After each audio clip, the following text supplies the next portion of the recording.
नमस्कार मित्रों। आज चिंतन में आध्यात्मिक विकास कीजिए। अपने अंदर सद्गुणों का विकास ही आध्यात्मिक विकास है। जीवन समय से बना है। जो समय को आलस्य में व्यर्थ बैठकर बर्बाद करते हैं वे जीवन को बर्बाद करते हैं। श्रम के बाद विश्राम तो आवश्यक है, लेकिन बिना श्रम के विश्राम करना, आलस्य में समय बर्बाद करना तो शरीर को बर्बाद करना है, जीवन को बर्बाद करना है।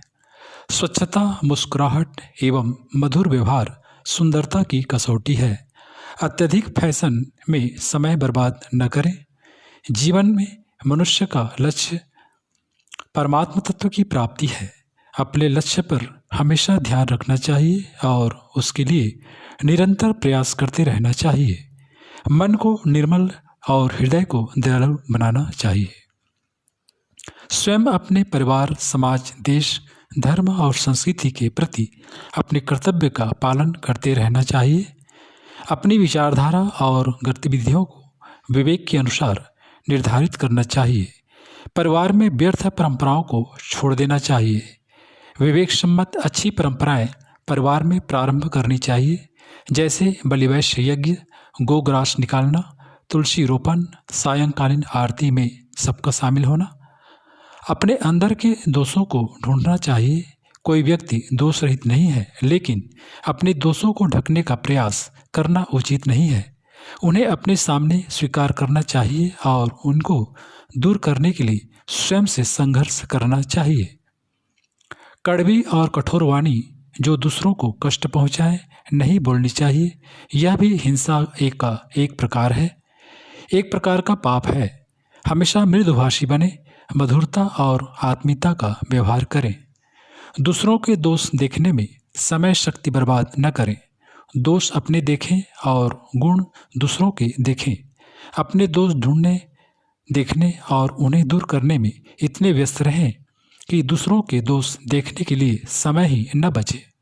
मर्यादाओं का पालन अवश्य करें। शरीर, वस्त्र, घर और वस्तुओं को स्वच्छ एवं सुव्यवस्थित रखने का अभ्यास करें। श्रम एक देवता है। श्रम से जी नहीं चुराना चाहिए।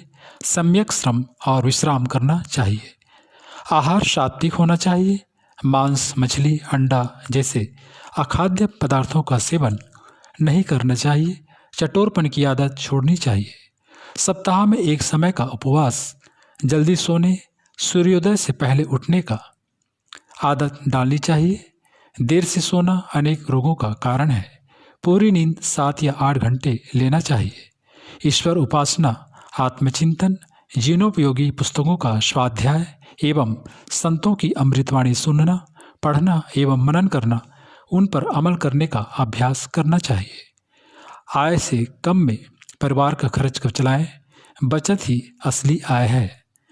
तंबाकू, शराब, चाय, कॉफ़ी, ताश, ज़्यादा टीवी देखना, ये सब दुर्व्यसन है। इनसे बचना चाहिए। योगासन, प्राणायाम, ध्यान के लिए प्रतिदिन समय अवश्य निकालना चाहिए। शारीरिक मानसिक स्वास्थ्य के लिए उचित आहार विहार, आचार विचार एवं संयम का पालन करना चाहिए। अपने घर में ज्ञान मंदिर, पुस्तकालय की स्थापना अवश्य करनी चाहिए और परिवार में सबको स्वाध्याय में थोड़ा समय अवश्य लगाना चाहिए। दाम्पत्य जीवन में मधुरता लाने के लिए एक दूसरे की गलतियों को क्षमा करते रहना चाहिए।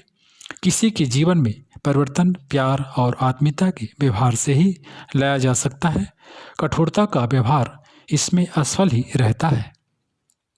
परिवार में स्वर्गीय वातावरण उत्पन्न करने के लिए छोटों को प्यार और बड़ों को सम्मान का सूत्र बहुत प्रभावशाली है। किसी को दूसरों पर अपने विचारों को थोपने का अधिकार नहीं है। प्रत्येक व्यक्ति एक स्वतंत्र संस्था है। उसे आगे बढ़ने और सुखी रहने की पूरी छूट होनी चाहिए, परंतु नैतिकता का उल्लंघन नहीं होना चाहिए। छोटों का कर्तव्य है कि बड़ों की यथा आवश्यकता सेवा करें, लेकिन सेवा करवाना बड़ों का अधिकार नहीं है।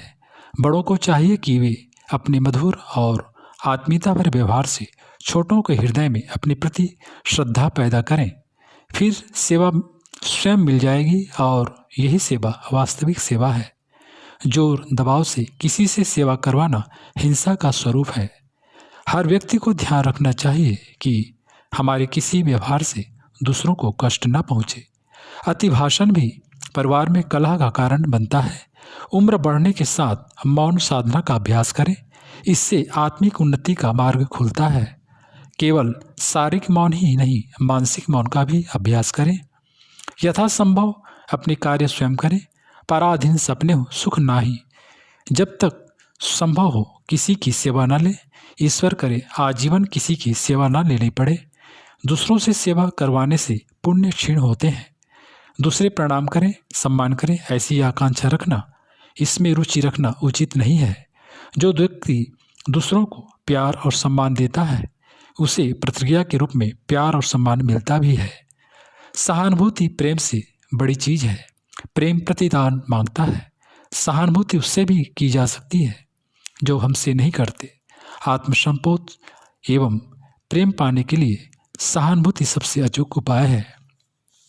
बड़ा आदमी बनना सरल है, श्रेष्ठ सज्जन बनना कठिन है।